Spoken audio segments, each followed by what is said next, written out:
Stay a while and listen. Welcome back, everyone. We're back. The Part-Time Otaku podcast, the post show, whatever. All right, it's us. We've returned, but with a special episode. We're here to give you our top 5 of 2023. I have a top 5. Grant has a top 5. And then we go on later to, there is some overlap, but we sort that out. No need to worry. Then we go on to mention our top 5 moments of the year. We tried to do like one per show. And then we have a honorable mentions section. And then a brief kind of, what are we looking forward to in 2024 there at the end. So very fun episode, lengthy because there's a lot to talk about. But you already know that. You can see, you know what you're getting into. Want to say thank you very much to everybody who has listened throughout 2023. We've got some fun stuff planned for 2024. I think we're going to play a bit around, experiment a little bit with the format, have some fun. But just keep an eye out. We're going to still be here weekly. And we're very, very excited. I'd love doing these episodes where we kind of look back on the whole year. It's always a huge reminder of there's just so much quality storytelling out there happening right now. And it's very exciting to be a part of. And the community is probably, among the best parts of that. So thank you for listening and enjoy the episode.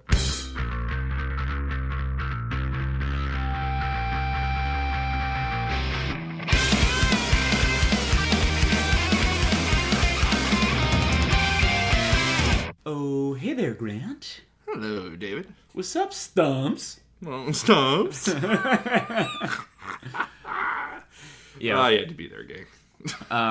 But actually, I'm going to tell you a quick sidebar. I didn't tell you this. I sent Grant and another friend of mine, who shall remain nameless, a voice memo on New Year's Eve, where I was just like, Stumps, and it's a inside joke. Sure. But we say that to one another. But you want to know the context on that, Grant? The voice memo I sent you saying that. Okay, no, I don't know the context. The context was, and it really ages quite well, because it was like, I don't know, between 10 and midnight. I want to say like halfway through, maybe around 11 p.m. Yeah. And I sent that in the bathroom of a fancy restaurant. And like it echoed quite loudly. But I looked, I sent it while I was at the urinal. Sorry if that's TMI. But, I sent it because I was comfortable that there was no one in the bathroom, right? And then as I'm leaving, I look behind me, and there's 3 stalls, and all 3 are flipped to occupied. So 3 dudes in a bathroom, and just pitch just perfect, like hear a pin drop silence, like just hear me come in, hear me pee, and then go Stumps, and then walk out. And they were probably like I wonder if they talked to one another after I left. Like, what the hell was that about? But hey, if they knew each other, or they just went about their way. Yeah, like just ships passing in the night. God, that's so funny. I've been saying that around. That's driving everyone insane. Let's go, dude. Yeah. Okay, big day, Grant. Huge day. I'm sure past David will have filled them in on this in the intro, so I don't think we need to do anything too fancy. Yeah, he usually has that covered for us. Yeah, but it's the year in review. Yeah, man. We've got like a whole bunch of categories for you guys today. We've got similar format as last year, but but we're gonna start heavy. Tough year. It is a tough year. Tough year to judge a bunch of stuff, man. Crazy. Whittling down a top 5 isn't often like super hard, but I think you had sent me a message like last week. You were like, "Man, this is like a pretty crazy deep year." Yeah. If it felt, we were joking like last year about the cyclo season, right? Like that was like a whole, like it was like a gag that we turned into like a show title, and this, like we had our good friend Bronson made a song based all around it, and we thought that was like the end of it. And then the winter came, and then the summer was stacked, and the fall was stacked as it felt like 2023, like it was. It was like the unnamed psycho season. It was crazy. Like I looked at my list, and I keep like journals and whatnot of what we watched and this and that in our notes, and I was like, holy hell, like I should have digitized some of this, because this is like a lot to go through. It's crazy. Yeah, my trick that I recommend you do and our audience does is just check out our Instagram at Part-Time Otaku Podcast. I just basically flipped through and I was like, what do we cover? Like, what were we covering all year? And then I just kept like looking at the episode posts and being like, wow, like, man, that was on this year, and that, like, After we do our top 5, we'll have a brief little honorable mentions category, and like it's like pretty dense. Yeah. Then we'll talk music and you know, a little peek look ahead to what to expect this year in terms of anime that we're looking forward to. But maybe let's start here, Grant. You want to go ahead with we'll start from the bottom down, right? So your number 5 pick first? Yeah. So we discussed we're going to do a similar thing to, you know, like the ringer shows that we like is, so if my number 5 ends up hypothetically being like Dave's number 3 or number 2, we'll put mine on pause, and then when we get to his, you know, when that one comes up again, we can have a bigger discussion at that. That way, you know, I'm not kicking into a show that he really dug versus one that I obviously like and less because it was lower on my list kind of thing. So but starting number 5, I have Jujutsu Kaisen Season 2. Wow. As if. Okay, yeah. That's higher up on my list. Okay, all right. What number? I'm curious. Or do we want to wait? No, keep it a surprise. Keep it a surprise? Yeah. Okay, we'll keep it a surprise. But, all right, what's your number 5? I have, and this is slightly technical because it came out earlier, but it came to Disney Plus in January of 23. I've got Summertime Rendering. I will accept all Disney Jail as released as when we got a chance to watch it. Yeah. But it's not on my list, so fire away. It's not on your list. Yeah, not my top 5. I think the thing for me is I just haven't seen, you know, it's weird. Like, I think, and I'm taking a swing here, but I think that Summertime Rendering or Summertime Render, whichever, I see it used interchangeably. I'm not saying it's as good as something like Death Note, but I do think there is going to be a generation of people that watch anime that are going to get hooked on Summertime the way that a lot of people my age got hooked on Death Note, and the way it was like, you know, the first anime you saw, or a lot of people saw, myself included. You know, now at least, it is readily available on a major streaming platform. You gotta dig for it. It is criminal. Yeah, it's absurd. It's even, you know, sorry to jump in, but even on Disney Plus, and I don't think it's just like me, but like I think now when you are at the homepage, there is straight up an option for adult animation. It's on the splash page as you sign into Disney, and you go on it, you're like, boom, anime.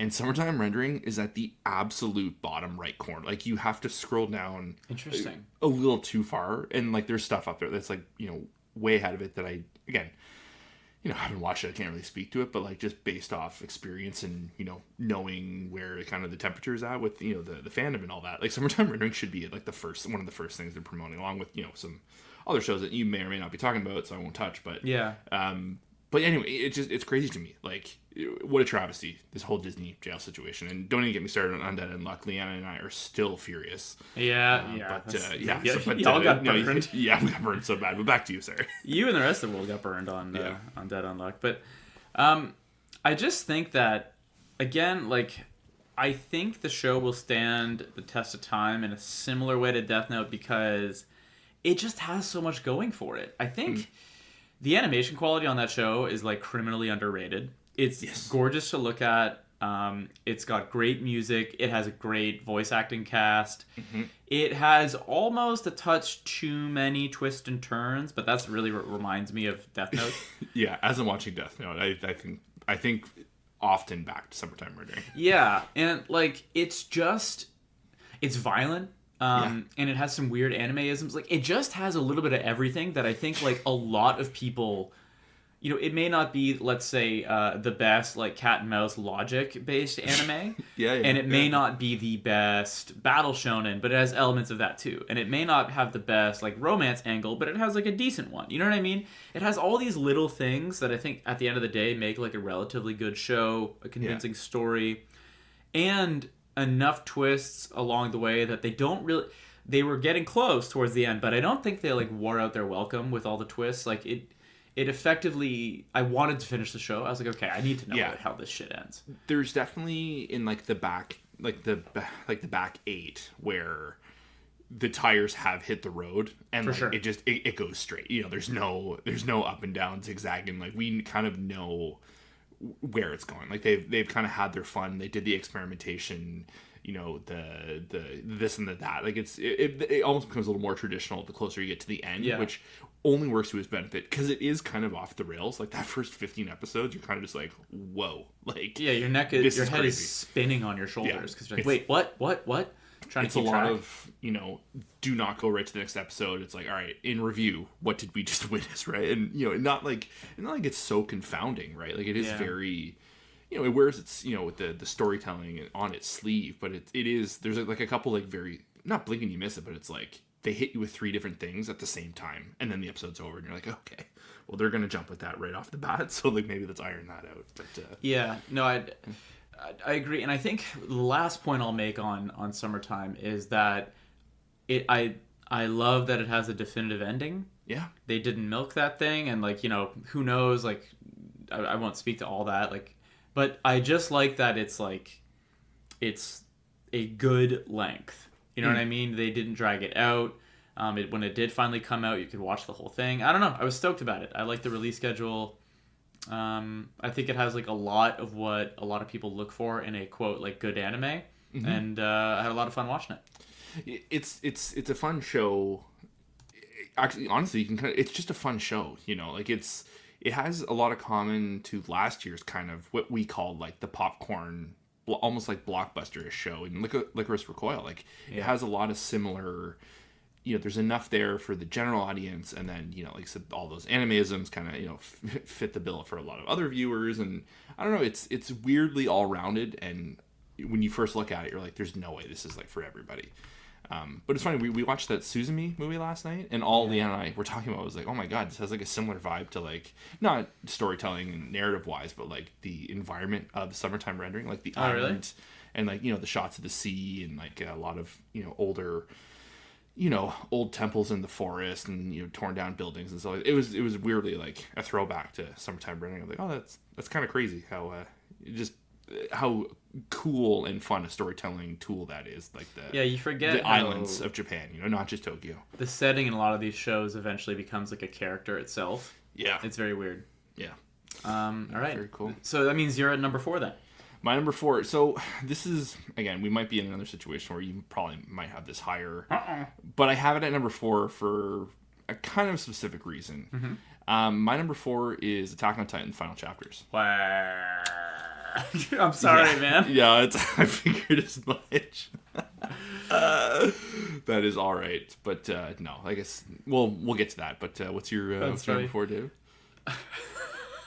It is what it is, dude. This is what happens when we don't share the list. We try to. No, but now I know. Now I know that I think mine is this next one might be higher on your list. It doesn't really matter because like we're about to talk about everything in the next couple of minutes. Yeah. My number 4 is Vinland Saga. Fuck, mine's higher. Yeah, of course it is, dude. Of course it is. Okay, right. Your number 3. My number 3 is Frieren. Mine too.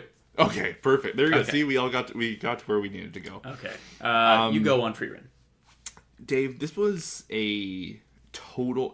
I feel like we would have caught Frieren because like it is very much talked about. It's not like Odd Taxi. It's not like, you know, last year's Call of the Night. It's not like one of those niche shows where like it kind of flew under the radar and it is so good. Like everyone grabbed it and ran. Like it is one of the biggest shows this year. For sure. And for good reason, clearly. You and I fell in love with it, like, right off the bat. You know, it took that very genius, like, 3-episode preview of, like, getting people in. Wasn't it 4? I think by the time you caught it, it was 4. I think it was originally just 3. I might be misremembering. Which, just for the record, just to interject quickly, is just so funny because, like, your sales pitch had my eyebrows raised so high, like, they went into my hairline. Risky roll on my part. Well, no, not necessarily you. Just the fact that they did that, like, it's just I get, obviously it all worked out in the end, both for us and for Frieren, but like, it is funny that they took that gamble to release all of them at once because like you just feel like with audiences today, like, being like, what, you really think like you need me to watch 3 of these fuckers? Yeah. I'm just glad that it caught on. But over to you. Well, you know, it's a total, like, accident. You know, I saw a couple, you know, YouTube clips, like, Mother's Basement was talking about it. Giguk, I think, might have had a video last year at one point about it. Yeah. And they were talking about the manga specifically. And Leanna was looking for something to read, and I was like, oh, there's this free run one. I saw people talk about it. It's in our lane. It's fantasy. It's not an isekai. And she was just like, she's like, the show's coming out for this. I'm like, yeah, like soon. She's like, we're watching it. And I'm like, oh, okay. And kind of we get what we get. But I don't know, Dave. As I've grown older, and you and I've grown older, I respect a slow burn more and more. Yeah. There is two ways to tell a slow story, and there's a successful way and a not successful way. And it's this anime is show don't tell, right? Like I think the key themes are memory and regret, and they intertwine. It's when you say it out loud, it seems obvious, but like those two just kind of mesh together so well because you think and this and that. But I don't know. It's so patient, and in its patience, it finds this time to make the jokes and fit in the action and let these people. And I guess the third element would be time, right? So we get free. We get to see these characters growing up. I don't know. This is such a feel good show, but it's not afraid to show its teeth. When it needs to. Like it gets very dark, and we've seen Freerun like kind of show her biases and her earned biases against like the demons and whatnot. But I don't know, man. It's and probably the most consistently beautiful show this year. No, I would agree with that. It's almost a shame that it's not done in time for our review, because who knows, it might even be higher. But but no, I agree. I think it's just so beautifully bittersweet. It's funny because I really struggled with my top 3 specifically because I've just been on the couch a lot, like talking to Sam about this, and she's like, "Oh, which show is this?" And I'm like, "I'm telling you, you would love this thing." It's just like the timing didn't work for her to watch it. Yeah. But I'm like, it might be my favorite show of the year, and like, I had to think about where everything stood in its place and all that bullshit. But like, I think it's funny. Leanna really hit it on the head at my birthday. Yeah. Because I've just been thinking about how bittersweet it is, and you hit on like a lot of the major themes on time and regret. And she just says like it's very melancholy, and I was like, oh, it is. And then I just couldn't get that out of my head. I was like, of course that's the fucking word. Like it's like it's the perfect word for the show. I just want to give her a warm hug. You know what I mean? All of them. Like it's so funny. Like like Leanna and I watch a lot of we like rom-coms. That's like our favorite times of the years when we find the new seasonal kind of romantic comedy, or even just like a straight up romance. But like this show kind of fits all of that stuff in. Like I would die for Fern and Stark, dude. Like I love those two, and like you can see like the most recent episodes, like the kind of like they've always clearly kind of.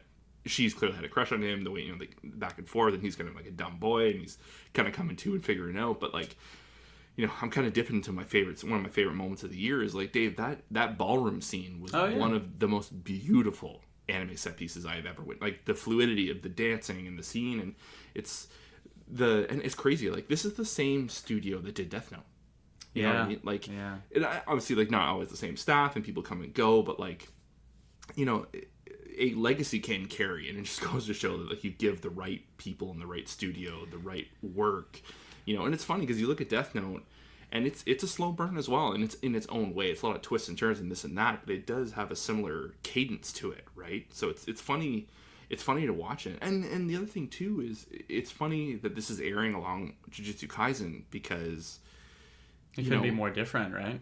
They couldn't be more different, but they have a similar feeling where there's no plot armor in Freerun. Like, sure, like there might be, but like it almost feels like you're waiting for the ball to drop. Like something bad is gonna happen. Like maybe not yet. And again, we had the show isn't done. We have like another 8 more episodes, I think. Mm-hmm. Yeah, I think this week the new core starts.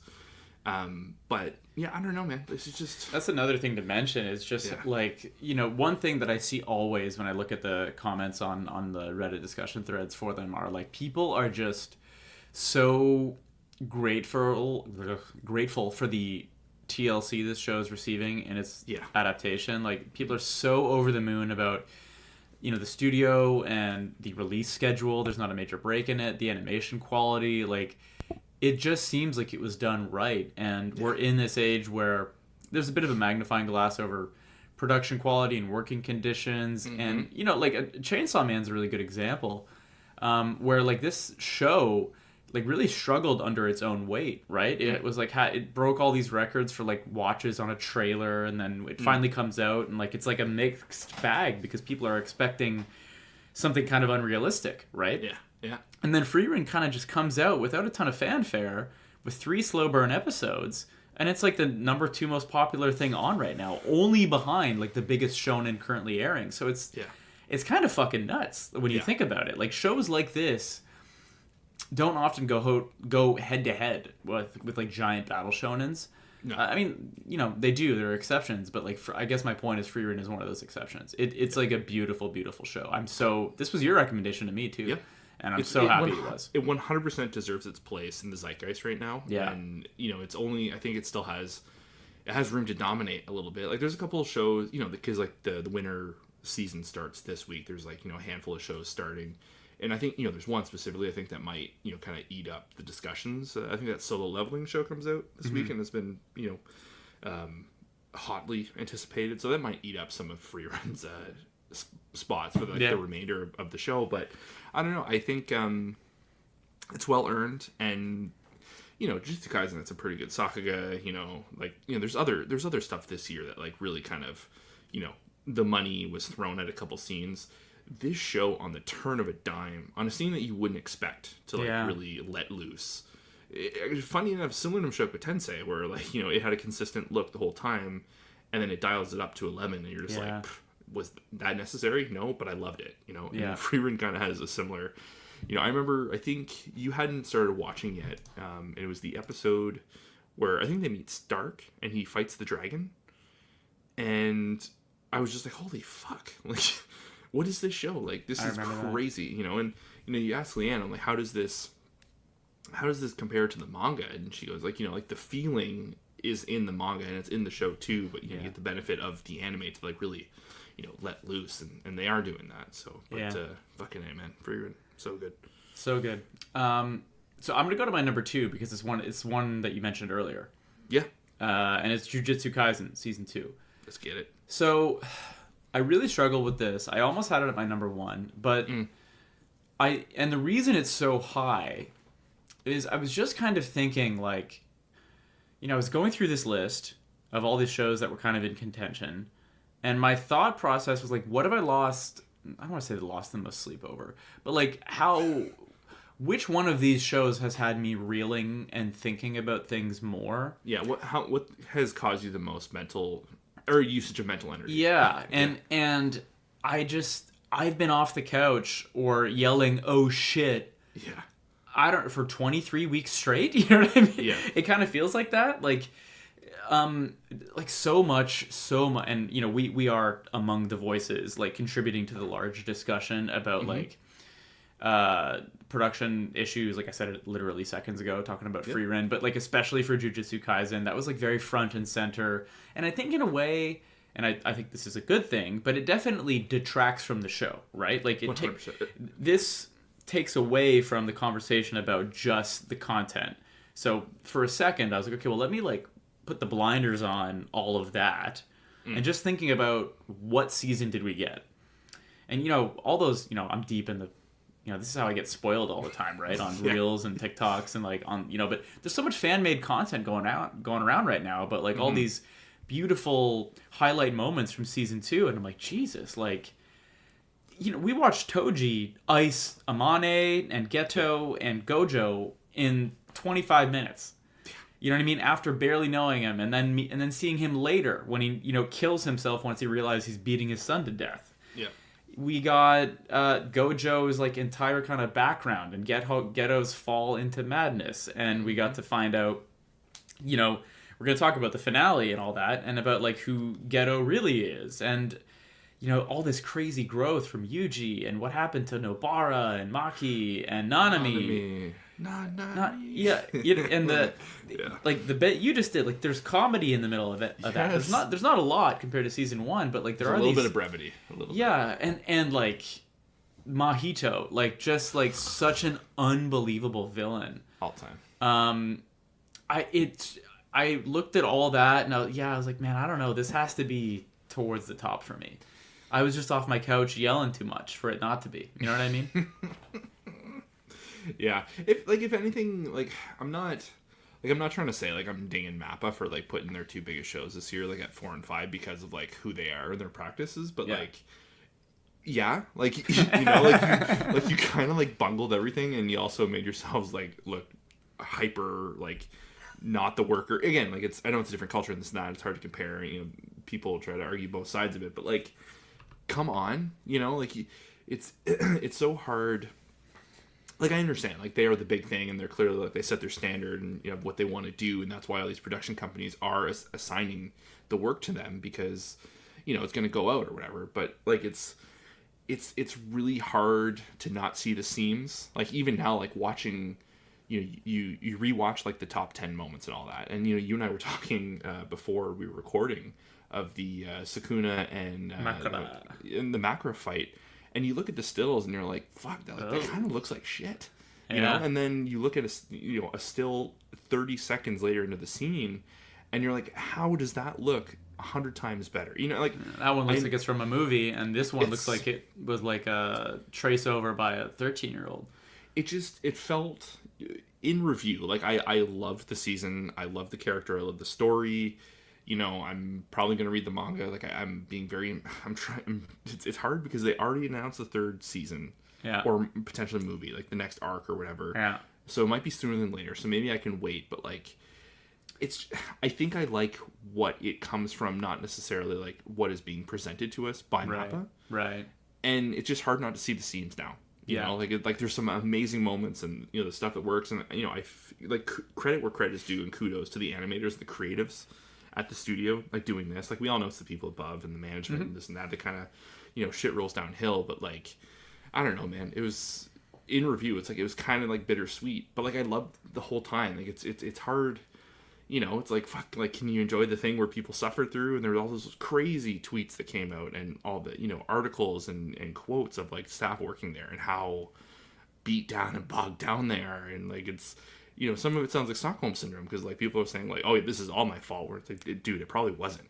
Like it's just the restrictions put on this and that. So I don't know, it's hard. It has a legacy. Like it's not going anywhere. The show's coming back, and it's just what are we going to get next time? But yeah, god damn, man, it was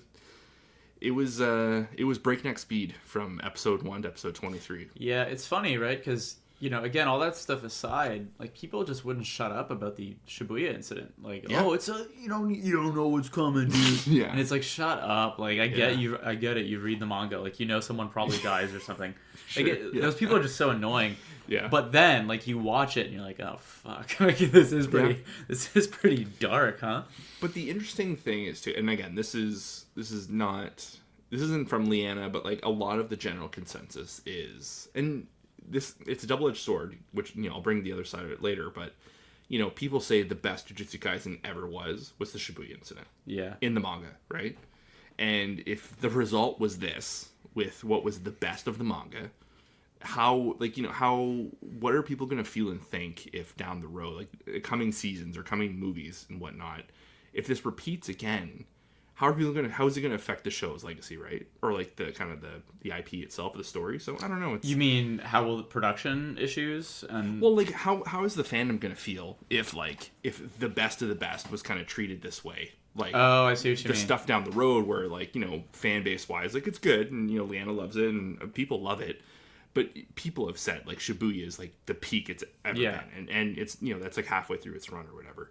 So it's and then you get something like Demon Slayer, where people say that the Swordsmith Village arc was like also like pretty high up there, and you and I were watching, we're like, yeah, some stuff happened, but like Entertainment District was pretty tight. You know what I mean? Like it's, I don't know, it's we'll see. Right? It's fucking weird. They set an interesting bar. We'll see. Yeah, I'm very curious to see what they do for S3 or whatever they decide. I'm hoping it's less of a break this time around. What really hurt the timeline was the fact that they did that movie in between, right? Well, I was doing the math on it because they announced it like the Calling arc, which is like the next one. Yeah. The day of the finale. Yeah. And they announced officially announced that Shibuya incident was coming the fall of 2021. Wow. And this came out, this started in 2022? Or, in 2023. So, like, fall it was 23, so yeah, over 2 fall years. 23. So, like, a year and almost 2 years. Like, a year and a half. So when like, did the movie come out, though? That's what I'm saying, because, like, season 1 COVID. came out in, like, 2019, no? Yeah, so it would have been 2020. We saw it. It was COVID. Yeah. Or post-COVID, we're back in theaters. Pretty sure. Yeah, definitely was. So I guess my point is, like, you know, there was a major break between S1 and S2, but there was also an international film release in the middle of that. Because the interesting thing is they have not said what it is. Yeah. They have not said if it's a season or a movie. When Like, they it say said the word project. arc, that to me suggests season, but who knows? But Mugen Train was... Yeah, but it wasn't the Mugen Train arc. It was just called Mugen Train. Oh, that's true. You know what I mean? So, like, when they did Entertainment Swordsmith District Village... was Yeah, for exactly. season Swordsmith 2. Village okay. arc. To me, it's like sends a message of, like, multi-episodic. But that doesn't... I mean, those are just, like, two examples off the top of my head. I don't think it's, like, rule of law. But I'm hoping it's a season, but I don't know. I don't know, man. I want to read it so bad. I'm just trying to see how patient I should be. But I don't know. It's TBD. They're TBD. What's your number 2? My number 2 is Vinland Saga. I thought it would be, yeah. Yeah. Dave, I think this is fair to say, and maybe not for you. But you know what? I might be bold. I might say I think this was probably our most anticipated show for the year. Like going into 2023, we were like, pretty up there, coming. yeah. Maybe aside from Attack on Titan and whatnot, but Yeah, that's the thing. Dave, like, it was so funny because, again, the internet's such a fickle beast, right? Like, you get all these people saying, like, don't worry, we're in good hands. Yeah. This is where, like, Vinland Saga starts. And again, everyone else saying, like, no, it's Farmland Saga. It's fucking boring. Like, you know, you get all, again, just people that don't, it's like people that don't know how to, like, sit and wait for, like, you know, their food at a restaurant. I don't know what it is. You know, like, it's just impatient people. But, like, they pulled off the perfect inverse of the first season, right? Like, where season 1 was like action, full on, but there were genuine moments of like introspection across some characters and, you know, philosophical thought. And then you have season 2 and it's like the absolute like perfect reverse of that. Like, it's, you know, it's all who you are, who you can be, what you can become, the restraints you are as a man or a woman. You know, in the time, it's just, you know, and then you have like, you know, the action kind of fit in between, and it's all like relevant action. You know, it's not just like fighting for the sake of fighting. I just thought this is one of the most beautiful shows like ever. I was completely blown away with it.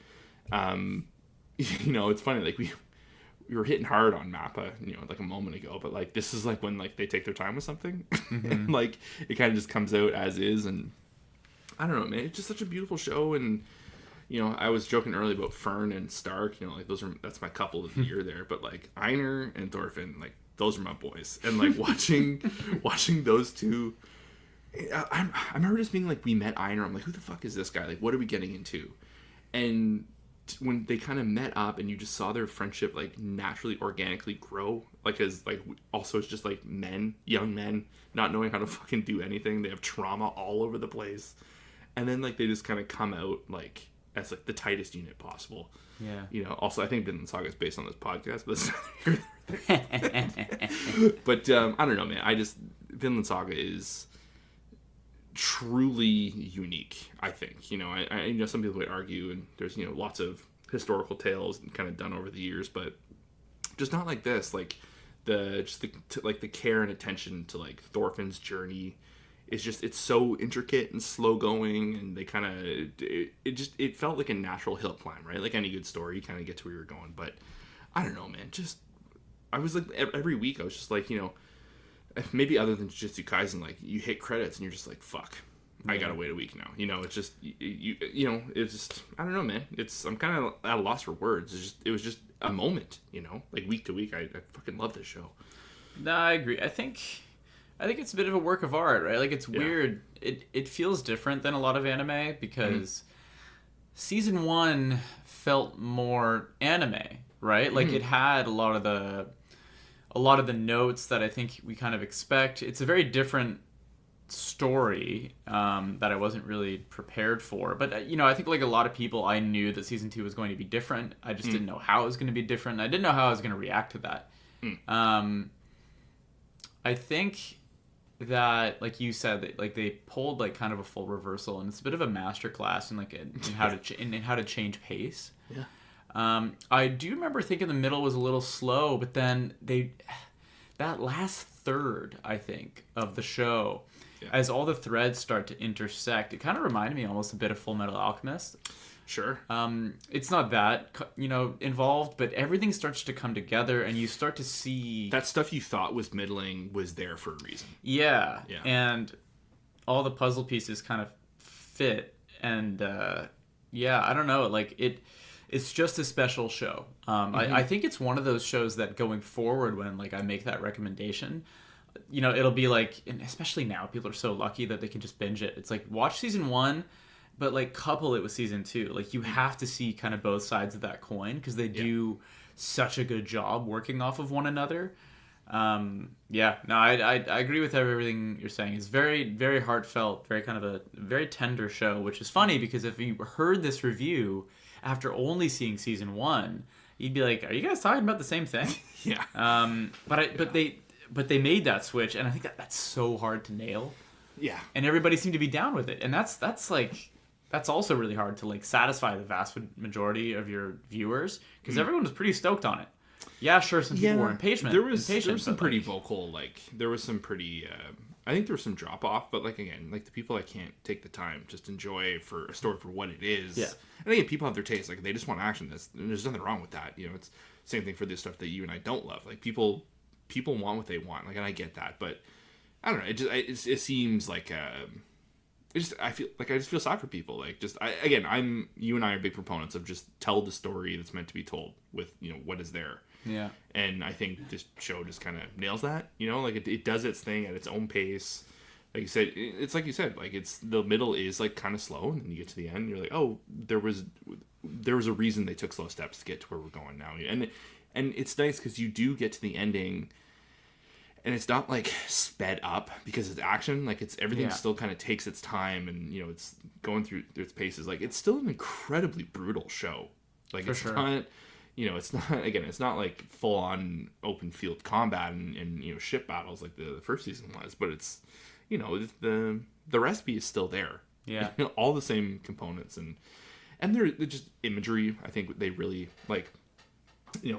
This might go back to one of your top moments, but I just think back to how they naturally fit in his dream sequences. Yeah. With Askeladd, and I'll touch with one of mine, like the Gardar and the Arnheid moments, are kind of like their dream sequence into the afterlife. Like they kind of find a way to take like a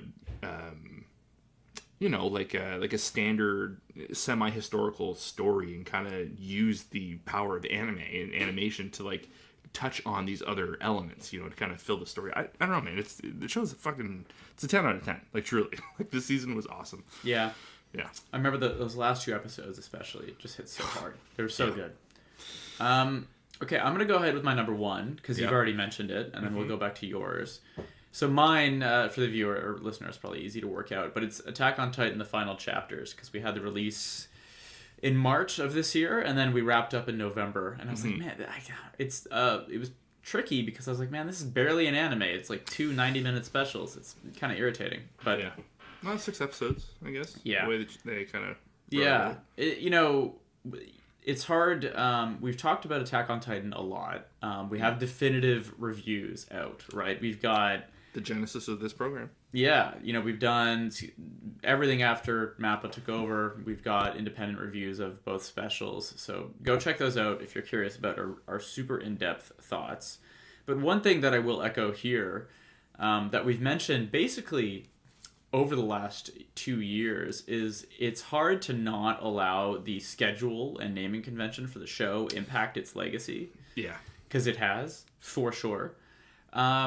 But I think, if you watch Attack on Titan today, and I actually know a few people that I talked to over the holidays who were like, oh, like we just watched it this year. And like, it's like it's a perfect work of art. And it's like, yeah, no shit. Yeah. Like timing was to their advantage. Yeah. But, I think the release schedule hurt them. But I think at the same time, I just had so much stock in this show sticking its landing and not fucking it up, and like, just, will my questions be answered? Will they, you know, I didn't even need it to be perfect. I just needed it to be satisfying. Yeah. And even then, that felt like a pretty tall order. You know what I mean? Like, how were you felt like that? You were worried that like it wasn't gonna just land? It's not that I was worried. It's not that I thought it wouldn't. I was worried it wouldn't. Okay. You know what I mean? Fair. Yeah. The unknown. Yeah. I was like, you know what? Like, Isayama's kind of taken us this far, and like, you know, the show is pretty ingenious even without an ending. Like, and it seems clear that he had, you know, had done quite a bit of forethought, and you know, they actually tied up a few things in a pretty neat bow at the end that I didn't see coming, and I think a lot of people didn't see coming. So like, clearly the guy had plans, but like, you don't know. You know what I mean? George R. R. Martin had plans. Like, you just don't know sometimes. And so like, there was just no guarantee, I think, that like it's gonna be great because it was good before. It's like, there's plenty of shit that started out well and didn't finish well. Like, there's no shortage of examples. In fact, like, endings are very hard, and this has been on for a decade, and I've been watching it for a decade, but like, I've been invested in it for as long as I've been invested in anime, basically. Yeah. So yeah, I just felt a huge amount of pressure, and I really wanted it to succeed, and it did. I was over the moon happy with it. And to come to the end of that kind of a journey and like not have it my number one, I was like, nah, I got it. So my reasoning for putting it number 4 is like my number 1 is my fucking number 1 this year. And we'll get into that. I'll fucking chew your ear off for 10 minutes. I have to. But like, again, you know, I got this in my notes. Legacy status is sealed. It's official. It's like stamped, locked. There is no more discussion. Like, it's a fact. Like, you know, it is now in the all-time list. It's with the Death Notes. It's with the, you know, it's there. FMAB. Yeah, like, you know, the GOATs, like, truly. And not just it's in the like, pantheon of greatness. It's up there. Like, it's, again, sealed. But it is hard. It is a very weird feeling. Like, having some time away from the finale, or like the, you know, the most recent part. Fuck, the goddamn names. Yeah. It's so stupid. Anyways, even like writing the final chapters of my notes was like, this is absolutely insane. It's the timing of everything, I think, between even just like, because the way they capped off part 2, I loved so much. And then the disjointedness from like the final chapter, part 1, and then even like the months to part 2 of the final. Oh my god, here we go. See, like, I'm already getting confused. It all felt so too distanced, or not even like distanced enough. Like, if they had said like, we'll be back in like 3 years, and like they really like went at this finale, you know, like it almost would like felt a little more normal, because there would have been more time to like rewatch everything, kind of get through. Again, maybe like the person that's not running a podcast and they're only watching 1 or 2 shows, like it's easier to do that. Like, you know, people you're talking to that watch it this year, but like it just felt like a thumb sticking out to me in the end. Like, it was just like, it was all there. I remember all the stuff. I've watched it multiple times. It felt out of place in the finale. It was like I was recalling more on older feelings than like enjoying it in the moment, because it just felt so distanced from everything else.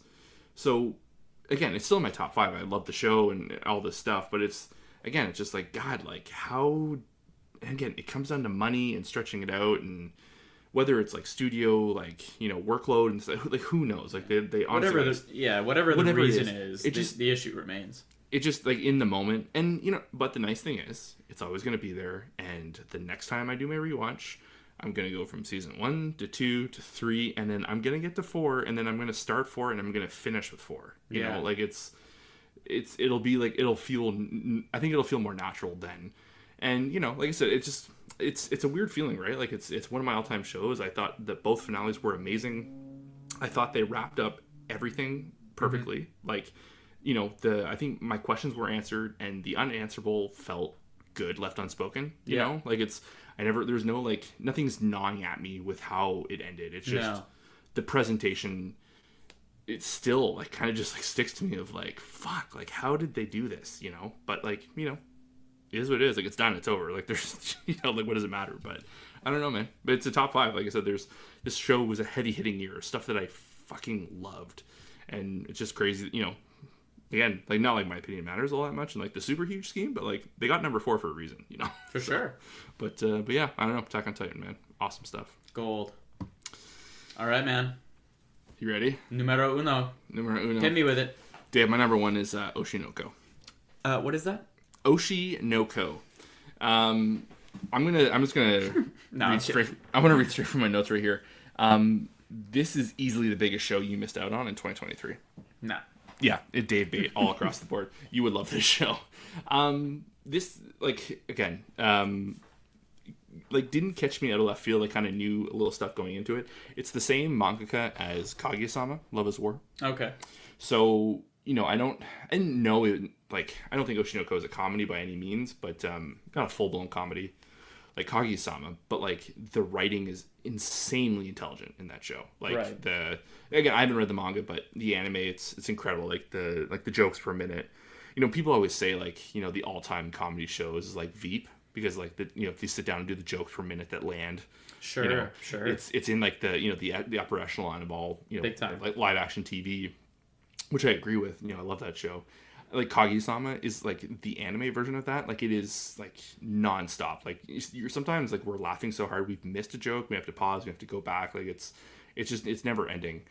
So like I had so much goodwill going into this author's like new show that was coming out, and I knew it was about like the like kind of like the dark side of the entertainment industry in Japan. Right. Like the idol stuff, but I didn't realize like it gets into, you know, mid to low budget, you know, movies in Japan, and like, you know, going up to like bigger budget films, and how their reality television works, and you know how it's like everyone kind of knows it's scripted, but like people watch it like it's the real thing, and how kind of like the crazy the fandom can get, and you know they touch stuff like, you know, the kind of the craziness of social media and the stalking and all this stuff, and they wrap this story up in a, how did I put it here? It's a fucking mouthful. It's like an isekai murder mystery set place in the entertainment industry. Like it's such an interesting kind of like landing, you know, project. Like, you know, you kind of tell people that, you're like, oh, what am I getting into?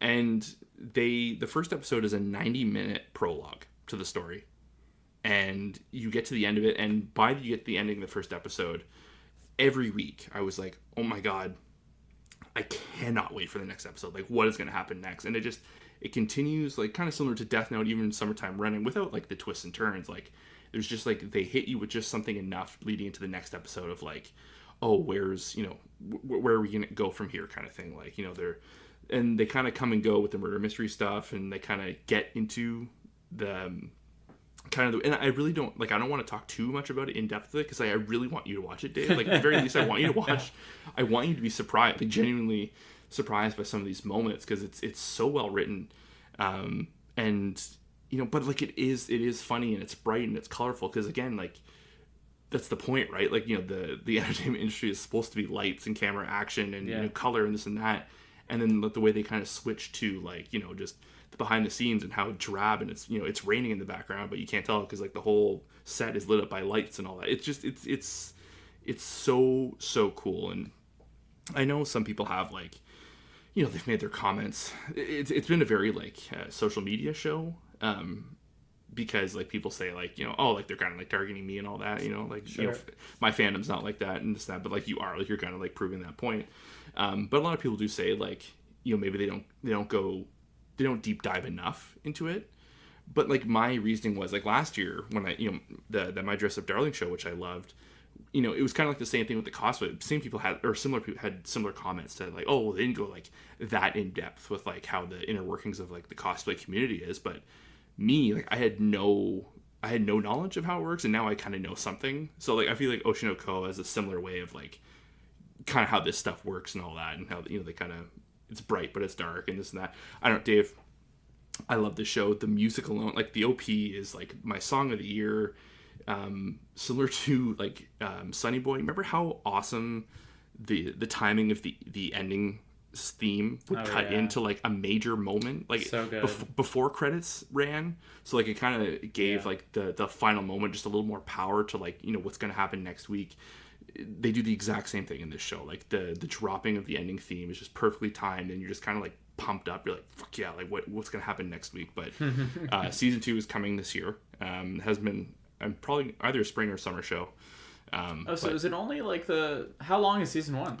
12 episodes. Oh, okay. Yeah, the first episode's 90 minutes. Okay. Oh, wow. It's a full-blown movie. Apparently. Yeah, dude, it's awesome. I know you don't really have much to jump in on that, but no, I mean, I've heard a lot about it. I know it's big. I figured that must be it, like just by the process of like deduction as we were going through this. Yeah, but like I didn't going into this pod, I did not guess it would be on your top 5 at all. I did not realize it was that big of a heavy hitter. For you. It is the show I've thought about the most this year. God, but wow. It kind of goes into the marketing too. Like the song was so heavily marketed. Like the song "Idol." Like I think it's the first song out of Japan to like break a certain international records. Like it blew up. And same thing for. Like I'm a straight up YOASOBI fan. Like I've been listening to all their albums, for months now. I just can't great beats, and she did the original OP for the first season of The Witch from Mercury and the Beastar show. She had her first the group, their first song was on that Beastar show, and they blew up from that too. It's crazy, dude. I love this. This is the one where I want to read the manga so bad, but the next season's coming so soon, so I'm just no, chill, watch the season, and if it's a year after that nothing's been announced, then you can jump into the manga. But yeah, man, I don't know. It's all right. Maybe you got a few things on my list right now. I got to get to that Leave the World Behind, and I've got to get to Oshinoko. The pilot is a movie, but I will get to it, and I'll try to do that sooner rather than later. I would recommend, Sam, if you're listening, I think this might be in your wheelhouse. I think you might enjoy it. Interesting. If I tell her that, it might incite her to. Well, it's like I said. Let's see if she listens. Let's see if she comes to me with it. I would hope so. It's our year end. The wives listen. I hope so. But I don't know, man. I think you guys will like it. I told Leanna when I was writing the list, and I was like, by the way, we have to rewatch this in preparation for season 2, and you have to see it this time. Sure. And but yeah, so that's I'm probably gonna rewatch it soon. But yeah. Okay. We're done. Top 5. Yeah. Top 5. Yeah, should we do a quick little recap? Yeah, I was about to say, let's speed run it here. I'll give you mine. Okay. So my top 5 from bottom up. Number 5, Summertime Rendering. 4, Vinland Saga. 3, Frieren, Beyond Journey's End. 2, Jujutsu Kaisen, Season 2. And 1, Attack on Titan, The Final Chapters. What do you got? My number 5 is Jujutsu Kaisen Season 2. My number 4 is Attack on Titan, The Final Chapters. Number 3 is Frieren, Beyond Journey's End. Number 2 is Vinland Saga Season 2. And number 1 is Oshinoko. Well done. Can I just make a quick comment? I know, you were saying, you're just kind of your analysis of potentially what my number 1 was going to be. Summertime Rendering, great pick. I don't want to dip into your honorable mentions. I'm actually kind of shocked it beat out Heavenly Delusion. It's funny you say that. Yeah, I changed it 2 minutes before this. Wow, really? Yeah. I have it in my honorable mentions, obviously. Yeah. I think the thing with Heavenly Delusion is that I'm irritated that it ended the way it did, and I have no idea if there's going to be more. Yeah. The finite of Summertime. Okay, I see that. Yeah. And I like that Summertime is a whole story and it's done. And I don't know if Heavenly Delusion will get an ending. And I think Heavenly Delusion might offer more on a rewatch. I think it probably will. But I know I'm not going to rewatch it unless I know more is coming. And I hate that it's uncertain. I don't know. I also felt... The prospects of a sequel are very minimal now. Yeah, That's I know. the really sad thing because of the Disney jail situation. And yeah, I'm just very unsure because it was so good, but it was so good and so dense that you kind of almost had to watch everything twice to begin with. There's definitely some episodes I had to rewatch. Yeah, and that is fun, but Summertime Rendering was just so much more straightforward fun. You know what I mean? How there's artsy, and then there's so artsy that you're like, okay, wait, what? Sure. Heavenly Delusion towed that line really well, but Summertime I think was just more straight up enjoyable. You know what I mean? It was a very hard decision though. Because I do, I don't know. I it was in my top 5 for a long time, and then I was like, wait, you know what? Now that I think about my experiences with them, it kind of beat it up. Yeah. But yeah, good point. Do you want to briefly mention maybe some of our favorite moments from each of our shows? Sure, let's do it. I can start with top 5. I just have all of Shinpei's deaths in Summertime Render. Specifically, like his first one and maybe his second, because I just remember being like, "Wait, what?" Because his getting his brains blown out, like kneeling up against the tree was like, whoa, this show is on. I think it was like episode 1 or 2. And his deaths are always screaming. He screams all the fucking time. But they're always shocking, even though that that like that's a mechanism that he has. Seeing someone blow their brains out all the time, or even when he's killed and he doesn't mean to be killed, like the deaths are always visceral. Yeah, to the show's credit is it sounds like it wouldn't, but like that, like that's the whole like a time loop show. Like there can be some bit of ass dragging over time, just kind of like, hey, like we've seen this like 20 times, but like I never getting bored. It's not the right word for it, but like it felt like every time it mattered. Like it felt heavy every single time it happened. Like there was no, even the ones where he's like, okay, like quick loop, like we did it, like, you know what I mean? There was a couple moments where it was just like, we need to like do a quick reset or whatever. Yeah. Even that, every time it felt major. It's, I don't know, it's a weird detail, but it's hard to pull that off. So. And you're totally right. You can overuse that mechanic easily. Yeah. And they didn't. No. What do you got? The Chozo versus Yuji fight. Yeah. Oh, good one. Yeah. There's a lot in this season that you could reference. I don't want to just go wild just in case I grab one of yours, but we talked about this in podcasts. I told I think I've probably told you this like a million times over the years in a bar. The Raid 2 is one of my all-time favorite movies. Oh, right. And they straight they honored that movie. Like I remember they essentially redid the kitchen fight scene in this bathroom with Chozo and Yuji. And like to the stand, like literally they went like exact stances and foot. There's a really cool shot in the movie where the camera focuses on their feet as they inch forward. As they inch forward, and they did the exact same shot in it. I was just like, it was like total like fucking fighting or martial art movie bait. It was awesome. And so also good. Like the fake out at the end of that episode where they replay the soundtrack that they used in S1, but it's a fake out because Yuji loses the fight. The Black Flash fake out. Yeah, and also the context now, and we'll talk about this next week, but like the context that they may actually be related, and like that's the one guy who Yuji just straight up lost to in a fight. It's just nuts. Mm-hmm. That's a great fucking pick. I'll give you my jujitsu pick. I have a bunch, but the first one, it's funny. There's so many great fights this season. But the first thing that came to my mind was Toji killing Amanai. Okay. You know that gunshot? Ghetto is... Yes. You think the episode's over. They hit another fake out with the music because you think they're cutting to the ending theme. And it was sad because it was a beautiful moment, and it was sad. I was sitting there concentrating on Ghetto, about this like beautiful young man that he used to be. You know what I mean? And he was just robbed of all of that, and everything in the show. He's just the best guy around. Yeah, exactly. Yeah. But, I think I knew, I didn't know what was going to happen, but I was like, everything is unraveling. Like, this is going so badly, and it was just such a good moment. So, yeah. That's good. It's so funny. I asked Leanna, what's your favorite?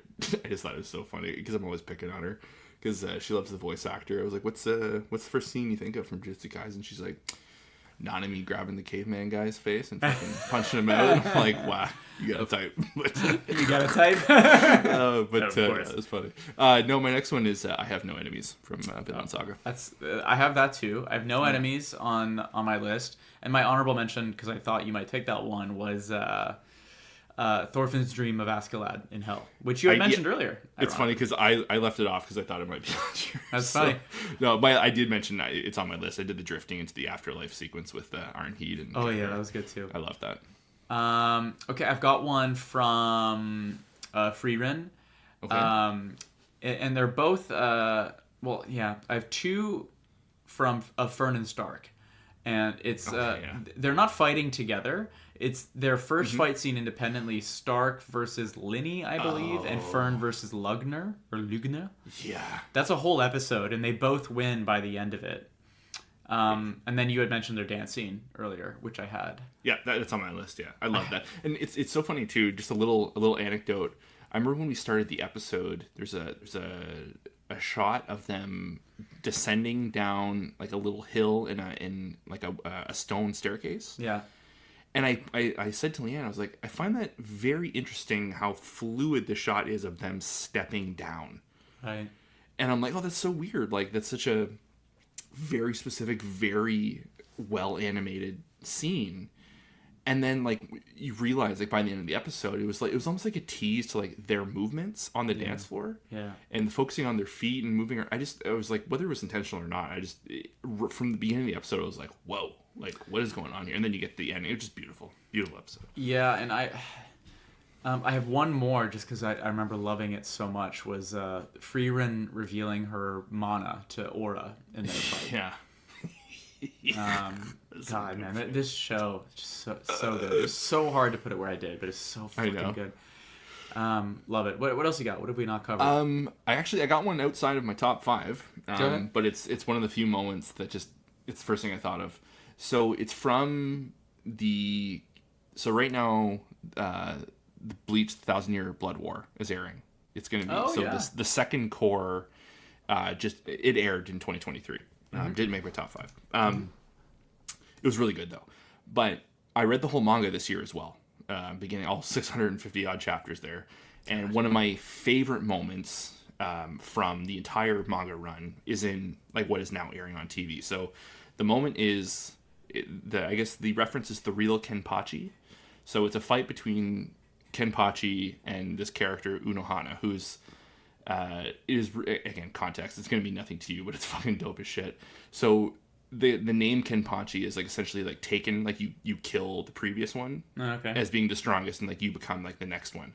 So it's revealed that this Unohana character, who's like one of the original like people from like the Bleach Order or like the Soul Society Order, you find out she is like the OG Kenpachi and she's still alive. And so for like the current Kenpachi to like kind of ascend to like his biggest strength, he has to like kill like one of his comrades, and like there's a fight down in a basement, and she's like this very nice, quiet, almost like motherly character the whole series, and then she kind of just like shows like all her powers are like blood related, and it's like just kind of like evil incarnate, and it's just like two kind of friendly people like fighting to the death, and it was unreal in the manga. It was my hands down my favorite moment in the whole series, and they just like it was a 10 out of 10 scene. It like took up the whole episode. It was incredible. Like literally a whole episode dedicated to the fight. It was awesome. So shout out to the real Kenpachi scene or episode. Okay, the only one I have left here is Attack on Titan. It is like a series spoiler, so sure. Attack on Titan, the final chapters spoiler. I mean, it's been out, but the Eren talking with Mikasa and Armin in the paths answered most of my questions. Yeah. And I did sob vehemently when Mikasa was crying over Eren's grave. Yeah. So yeah, and that's my last one. So my last one is AOT as well. It's kind of funny. This is a kind of a shout out to Bronson because we were together for a Christmas get together, and he asked me, he's like, so like, series is done. Like, what do you think there? Him and I had a couple bots there, and would have loved an invite, but it's cool. We'll get you next year. Yeah, I guess. So anyway, so what I had told him, I thought it funny, like just all like the internet warriors kind of saying like the biggest gripe with the finale was the post credit scene, like kind of like the time time taking place in fast forward. And that's like, I love that. I thought that was incredible because, agreed. Regardless, or whichever one you're supposed to say, whatever the internet fucking thinks and like saying that scene is bad, like they've missed the whole point of AOT, and it's history repeats itself. And it was just a visual representation of,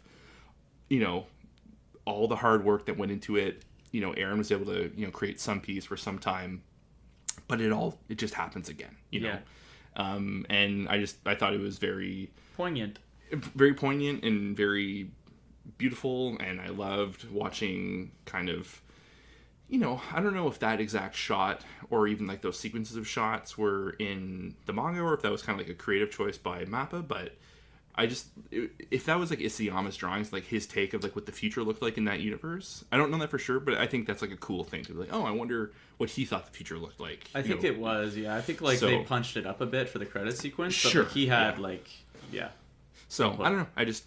I remember seeing that. It was kind of like a very nice like, it's done. Yeah. You know, it's beginning again, but it's done. So it was I really like that. Yeah, no, I agree. That's a good choice. Would you like to talk some honorable mentions? Yeah, dude, let's get it. So we won't spend as much time on these as we did. You know, obviously the top 5. That's what you make the cut. You get a long. Speak for yourself, Dave. No. You get a long expose, but I barely want to include this one because I think I actually had it in my top 5 last year. But the reason is it like started in 22 and it finished in 23. Sure. But I did start the year kind of wrapping up the first few months of 2023, wrapping up Blue Lock. Blue Lock had a good run in 2023, though, no? It was long, but it was 24 episodes. That's the thing. It was long as shit. Yeah, I think counts. Demon Slayer went from one into the other. Yeah. So anyway, honorable mention, I just really enjoyed it. What do you got? I have no particular order, by the way, for my honorable. Yeah, I'm just going for like with my notes there. Dude, Revenger. Yeah, same. I had that. That was a trip, man. It's it's funny, like looking back, it was like it's a swim in sevens. It was like a 7 out of 10, like end of discussion. It wasn't perfect, but it did like a lot of stuff that I had never seen. Maybe like more. It was fun, I love the OP. I know you hated it, but it's also like one of my most listened songs this year. But there's other songs that I love from that show. Ironically, great audio design in that show. Yeah. Just like with various weapons and kind of just the background, like kind of like the villages. I remember there's one scene. There's like a not a crack den, but there's like a village like where all the people like are strung up. It's opium, like an opium, like kind of like a camp outside of town. And there's a scene of like a woman dying, and I was like, had the headphones on. I was like, oh fuck, like I feel like I'm sitting next to her. Like it was like very well done. They very like front speakers on that. But what do you got next? Well, I already mentioned Heavenly Delusion, and we kind of, and I already mentioned why, so I'll skip over that. Also on my honorable mentions, but yeah. Yeah, I mean, great show. I wish there was more. We'll see one day. But I had Zom 100 because, like, oh yeah, I had so much fun when that show started, and then it kind of, production issues. Yeah, I know. So we only got 2 episodes left. Okay, well, we should probably talk about those next week. I'll have those watched. Yeah. So, and I think the last 3 are all like one arc. Like they're all like sequentially named. So, it works out, I guess, for the ending. Yeah, the way they ended it was like very set up of like, oh, something bad's gonna happen. So. Yeah. So, yeah, I don't know. What else? What do you got? I got Mobile Suit Gundam: The Witch from Mercury season 2. Oh, right. Yeah. You had some feelings about that earlier. It was, Dave. This was my original draft for my top 5 was AOT wasn't on it, and Witch from Mercury was, but my better senses kind of came to me. I don't know. I do not pitch me on the show again. No. I do. It's so funny. We joked about it. Like I think I actually like deep down I wanted you to watch the first season because I really wanted you to see like how cold and brutal a moment was in like the finale of season 1, which I think just you would have like jumped off your couch. It's so ugly and like brutal. And again, like it also kind of hits home that like child soldiers are a recurring theme in Gundam universes. Oh, right. It kind of kicks back into like, oh, it's wartime. So this season was like the wartime thing, and it was interesting because it kind of took like less of less 86 of like kids in the woods and their robots like holding the line. It's more like, oh, like we're now political strategists, and it's all about money and like moving our money from this shell company to that company, to align ourselves with this faction that like might be associated with terrorists, but like they're not. But like there's like 2 cells below them that are for sure like the cause of everything. It was very weighty, which I loved. But honorable mention: keep drawing mechs in like draw the animation. Like enough with the CG stuff, and shout out to Witch from Mercury. All that shit was hand drawn. It was beautiful. the incredible fight sequences. They kind of did like a last minute villain, which didn't really seem out of nowhere, but I was just kind of shocked how cruel that person was. And it just kind of turned into this whole extra last minute storyline that I was like, there's no way they're going to be able to wrap this up neatly. And they pulled it off, and it's done. There's no sequel. It's a finite thing. It's always going to be there for you, Dave, just saying. But no, dude, it was, I love The Witch from Mercury. I'll definitely be coming back to this again one day. It was a really fun watch. Great music too. OP and EDs. True say. Okay, I have like a live action section basically. Hit it. I don't, but I'm here for you. I got a couple of video games, so fair. Okay, Last of Us. Don't need to say a ton. Yeah. Last of Us, fantastic. Really, really enjoyed it. Over to you. Demon Slayer Season 3. You know, sorry, go ahead. It's funny. I don't know, man. Like it's it was still fun. It's still Demon Slayer. It was still fun. It was still Demon Slayer. We got some really cool reveals. Kind of I feel like the bread and butter of our relationship to Demon Slayer and what we want from Demon Slayer. When those moments pop off, like you and I are just like raging hard on them, just like, this is what we're in it for, and then like it's gone in 30 seconds. Yep. And they go back to the stuff like, okay, we're back to Demon Slayer. Yeah. It was fun. Again, teaser, like both. I was in the opening and closing songs, like the inverse, like one band was the lead, and then a different artist was like, the feature on it, and then they did the opposite on the ending. I love both those two bands and artists, so that was awesome. And the show still looked fucking awesome, dude. Like people are like clowning on like all it has is its animation. Like even if they did, it's awesome. So who cares? Like, agreed. Yeah. No, I had fun. What was I gonna say? What was my next one? The Bear. Man, almost the Bear. The Bear is too almost exclusively for the fucking Seven Fishes episode. Oh, dude. You don't get to do that and not win. You know what I mean? Yeah. I don't know. The Bear was absolutely fantastic. Over to me? Yeah. Yeah, we already talked Heavenly Delusion a bit there. Quick notes. Keep anime weird. I love it. That's true. Heavenly Delusion was fucking weird, and I'm all for it. Some weird shit. Yeah. No, dude, like it went for it, but I like that. So shout out to Production IG for making that banger. Shout out. Over to you. Succession. Oh fuck, that was this year too, wasn't it? I'll just tell you the last two. Succession and Barry. S4 double. Wow, I didn't even think to put Barry on either. Fuck. Yeah. Just because. I like endings. I thought they did well. I know you were a little torn on Barry S4. I was, yeah. But Succession, I would say out of the two, I felt stuck its landing a little bit more. Actually, no, probably significantly more. But Barry was fun to watch week to week. But like, I would say it's probably at the bottom of my honorable mentions. Nothing against Barry, it's still great. But Succession really bringing in what's his face, Alexander Skarsgård, man, really pumping him up in that season. Watching that family implode. Who ends up on top? Just all of it. Like, it's funny. I couldn't really, it's a good ending when you can't see it going any other way. You can't get the existing ending out of your head. You know what I mean? It's crazy too. Like now thinking about it, like top 2023 moments.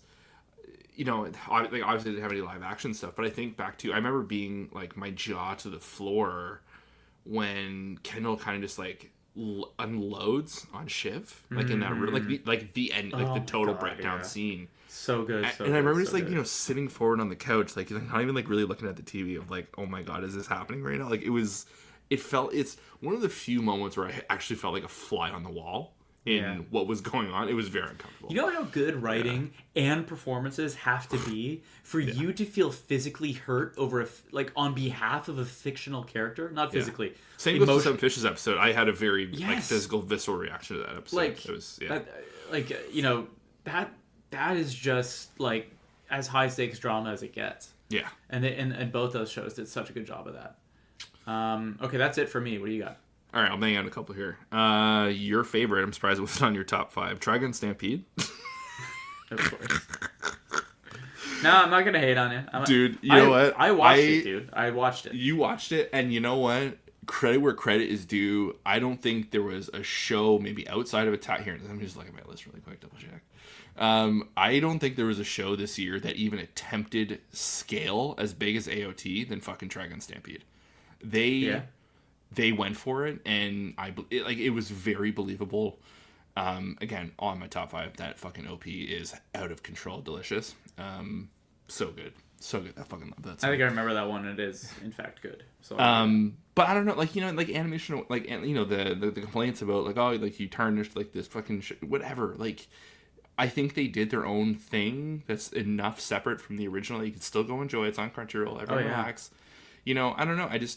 There were some really cool set pieces. I remember the episode, like, the Wolfwood's backstory, where they completely changed the animation style to, like, almost like hand-drawn, like, crayon to his youth in, like, the church, where, like, his buddy that ends up on the ship and they're fighting it off or whatever.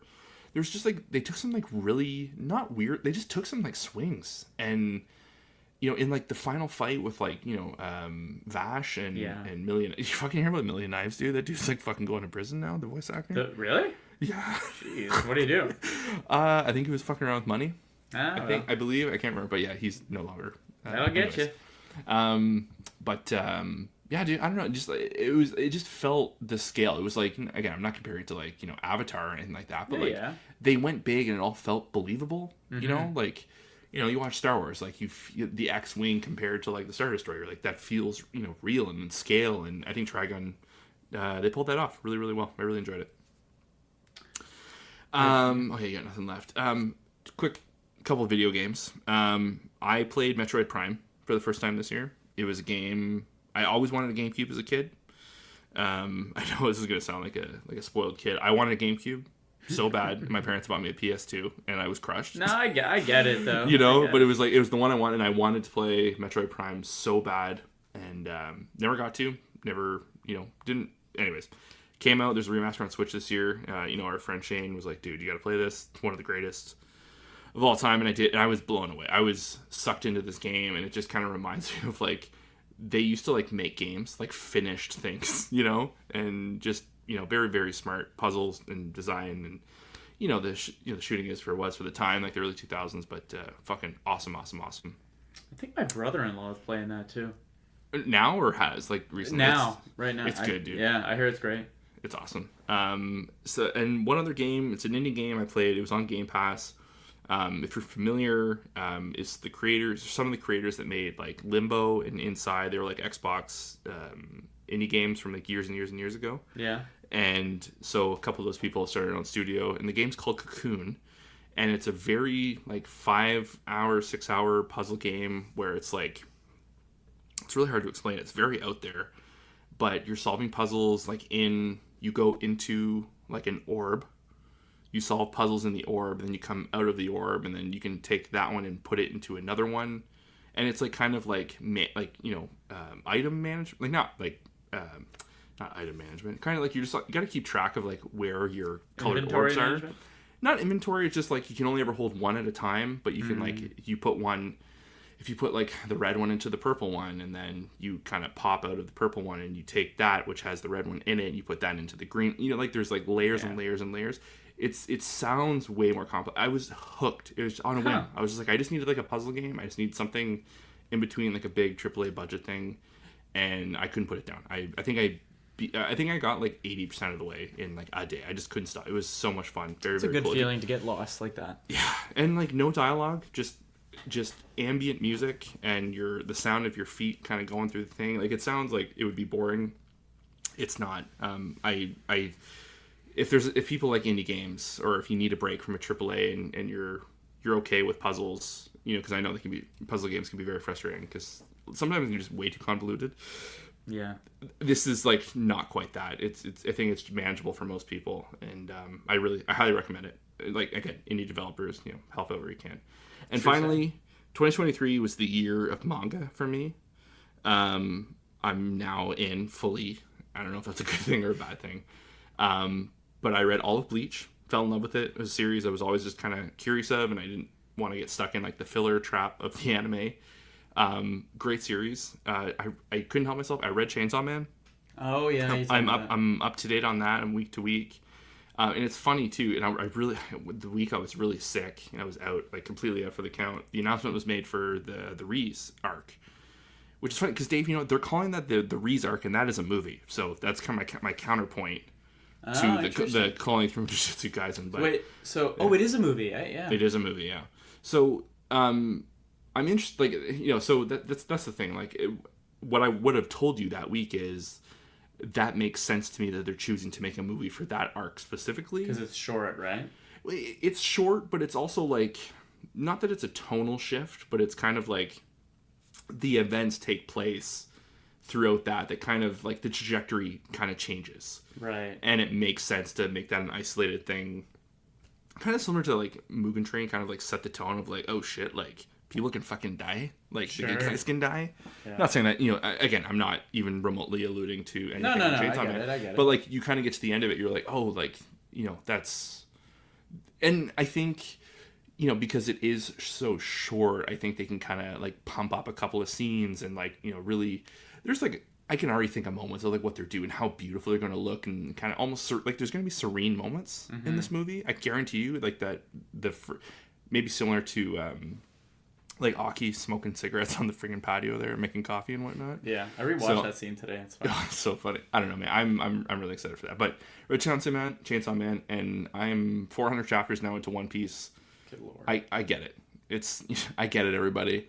I'm not gonna watch the anime, but I will watch the new one that Wit's making. So, which is interesting little project they're doing, which we can talk about that next week. But yeah, I'll probably watch that too. That's my honorable mentions. Okay. What do we have left, Grant? We got some songs, instead of like going through them, I think you and I are going to make a playlist of our favorites from this year, and we're going to put it up on the social, put a link. If anyone is curious what we've been listening to all year long, it'll all just be there. And, but we've already mentioned some of them, like an Idol from Yoasobi, and like the Demon Slayer ones are fucking great. And, but yeah. More Than Words, Jujutsu Kaisen, Shibuya Arc ending song. Love that one. I would, if there's one I could shout out now because I just want you to listen to it. There's a song. There's a show I watched. You're gonna laugh. It's such a silly name. Undead Girl Murder Farce. You're right. It is a silly name. It is a silly name. It was just like a show on Crunchyroll. A lot of people were talking about it, and it was funny. It was just like if Revenger was a 7, it was like a 6.5. Sure. It was just kind of fun and dumb, and it was like at work. You're gonna hate it. It was like watching on my phone show. Yeah. On my lunch there, and but I remember the ending. The first time the ending came on, my head snapped too. I was like, what? Like, what is this? And like, right. it was hypnotic. Sure. I never heard a song like that. Kind of, it almost felt more Western, but it's clearly, it's Eastern based. Like it's like in a Japanese artist. And I was like, whoa, that's just fucking, that is, like, it's it's like very groovy and like kind of haunting. Yeah. So the song's called Reversal. The artist is Anna. This is for you. The fans, by all means, check it out. You'll see the playlist this week, but you should listen to Reversal before you go to bed tonight. Yeah. Maybe we'll put the it'll be a Spotify playlist likely, and maybe we'll put it in our story highlights, or we'll find a way to make it shareable. But yeah, that's a really good idea. Put a little playlist out. Okay, maybe quickly, what to look forward to in 2024. Ooh, yeah. I don't have a lot. I have the Chainsaw Man movie. Mm-hmm. And I have. Did they say this next year? I think so, but I could be wrong. Okay. I think it is. This year. We're in 2024 now. Isn't that crazy? Yeah. And then I have Mushoku Tensei Part 2. Season 2 Part 2. Oh, shit. Okay, that's true. What do you got? Out of the boner arc. I got the finale to Haikyuu, Decisive Battle at the Garbage Dump. I believe Part 1 has come out in Japan, and people are loving it. So it'll eventually make its way over here. There is going to be a second movie. I don't know if that's going to be this year or next year. Right. But that first one, I'm very much excited. There's a show called Delicious in Dungeon that actually comes out on Thursday. Oh, nice. On Netflix. So it was funny. I had mentioned earlier in the year, and I talked about it quite a bit, that campfire cooking show that Leanna and I watched. I thought it was this one. This was the show I thought it was. And I was like, oh, this is not what I thought it was. But we ended up falling in love with it, and it was, again, hands down, probably the nicest looking Mappa show this year. True. Just for the record. which is crazy to me. But so Delicious in Dungeon comes out, huge following. The manga is massive, and there's a lot of it was like you know how like on Reddit they put like the anime corner in like the MAL list of like most anticipated. It was like number 1 on like 3 of those like 5 lists. So that's coming. Kaiju number 8. I got the first volume of this for Christmas. I had heard of it, never really didn't hear the smoke or anything like that. I read it and I was like, whoa, the show's going to be huge. Very action heavy, shonen, kaiju stuff. It's really, really fun. Love a kaiju. Yeah, that's coming out in April, so that's exciting. The Hashira training arc for Demon Slayer. Yeah, I have that too. So I don't know when, but Demon Slayer season 4 should be big. Mm-hmm. Very curious to see what they do, how long it goes. The word on the street is people are thinking it's going to be 3 episodes, movie like. Very interesting. Well, we'll see what. Yeah, we'll see what. It makes sense if it was pumped out so quick. Yeah, it would. Yeah, so. I guess more on that when we. We will report. Oh, I've got Lazarus. It's that trailer. It keeps popping up. It's by that guy who made Cowboy Bebop, and I think Samurai Champloo, same dude. Mm-hmm. Yep. So I mean, that's all I really know about it. But the trailers look good, and I don't know the date, but I think it's this year, so we'll see. Fucking A. I forgot to write that one down. Yeah. There's also Bones is doing an original anime, Metallic Rouge, that comes out soon. Oh, cool. Not on my list, but I'll probably be checking that out.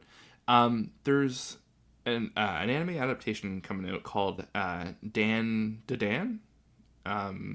It's funny. It was interesting. It made waves on the internet. Like the entire Chainsaw Man fan base fucking erupted. Because apparently that's what the manga fans wanted Chainsaw Man to look like. Was like it's being done by Science Saru, who just did the Scott Pilgrim anime, which I didn't watch actually. Yeah. I didn't watch it either. No, I did. Oh, you did? Okay. Yeah, sorry. That was like one eye open. Like I could get one eye open for a couple of days, and I could watch some anime. Yeah. And I watched that. It was good. It was fun. We can talk about it at a later date. But anyway, so that looks really cool. It's like I don't know. Apparently, it's just a very out there premise. It's like aliens and ghosts and all that, but it's very, very popular. So I'm looking forward to that. And I'm surprised. Maybe I'm not surprised it's not on your list, but the Suicide Squad Isekai, Dave. Oh right. No, that would not be on my list. But I am very curious to see what this ends up being. Yeah, I'm just curiosity's sake. It's with Studio. You know what? Like they're legit. They're our gang. Right. So. And then finally, like I said, I kind of squealed about it earlier, but Oshinoko season 2 is this year. So yeah, that will be. Yeah. That's like number 1 most anticipated thing this year. Maybe that it's tied with the Haikyuu movie. I'll commit to the pilot. I just don't know when. Do it before season 2. Don't do it like the night before season 2, because then you're gonna feel pissed. Like shit, I gotta watch a full season before this. We'll see. We'll see, dude. Yeah, do it like 2-3 weeks out. Do yourself a favor. All right. We'll see. All right. Is that it? That is 2023 in a shell. My God. I think. What a year. I don't even know what to say. Thank you guys for listening. Thank you very much. To not just this episode, but also just in 2023. We had our Spotify Wrapped, about a month or so ago, and I think we said thank you then. But, when we do these, like, retrospective kind of look backs on the whole year, it reminds us of, like, the year we've had, how much good anime that we've had the opportunity to watch, and just good shows in general. Like we said several times throughout this episode, it was kind of hard to nail all this down, and then when you look back at everything, it's like, holy shit, we had like a lot of really fun stuff this year. We intend on having more fun this year in 2024, watching tons of shows, experimenting with the show a little bit. We're thinking of making some fun changes, and like I said, we're not really committing to anything major, but we're gonna play around a little bit. And I'm just gonna put it out in the ether. I'm just gonna make it fit. Like we want to do video really bad, and that is the goal. And like it's not imminent, but like give us like a month or two and to figure all the bearings out. But we really, really want to get to video, and kind of maybe start communicating more out with the fan base and all. And also too, like Abenak shouting you out, freaking diehard fan there, and Sam and Bronson, like all the friends of the pod, send us in. Like what were your 2023 moments? Like I'm actually. Might be talking to some, Bronson and maybe Joey this week, and I might put up a little fun episode this week at some point. Yeah, man. Of just interviewing some of our friends and see what anime they're watching and enjoying. So, but be a part of the new year with us. We want to know what you guys are watching. Yeah, it's the community has been a really, really big part of this whole project. It's been super fun. So, again, thank you for listening. We'll be back next week with another episode. Subscribe to us on Spotify, Apple Music. Follow the podcast on Instagram, TikTok at Part-Time Otaku Podcast. Thank you again for listening, and we will see you next week. Grant, say the thing. Bye, guys. Cheers.